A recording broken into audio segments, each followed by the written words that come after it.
Hello, we're excited to show you our native speech capabilities. Sir, একটা review নিলেই কি পৃথিবী থেমে যাবে? আমি তো শুধু জিজ্ঞেস করছি, রিভিউটা কে নেবে? আম্পায়ার নেবে নাকি প্লেয়ার নেবে? প্লেয়ার নেবে, ঠিক আছে, কিন্তু প্লেয়ার নিলেই কি আম্পায়ারের মাথা ঘুরে যায়? দেখুন, বলটা চোখে পড়ছে, চোখ আছে তো? এত ফরওয়ার্ড ব্যাকওয়ার্ড কেন? ফ্রিজ করো, আনফ্রিজ করো, এটা সিনেমা না, ক্রিকেট। ধোনি থাকলে সবাই হঠাৎ জ্যোতিষী হয়ে যায়। আউট না নট আউট, না আবার আউট, এই কি? কোহলি হলে বুঝতাম ঠিক আছে, ভুল হতে পারে, কিন্তু ধোনি, এখানে ভুল মানে সাহস।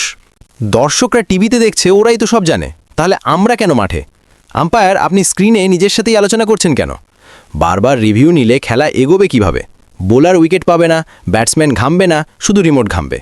আলট্রা এজ দাও, ফ্ল্যাট লাইন, আবার দাও, এই যে স্পাইক। এটা কি ভূমিকম্প নাকি ব্যাটে বল? শেষে ঘোষণা, অনফিল্ড ডিসিশনই ফাইনাল।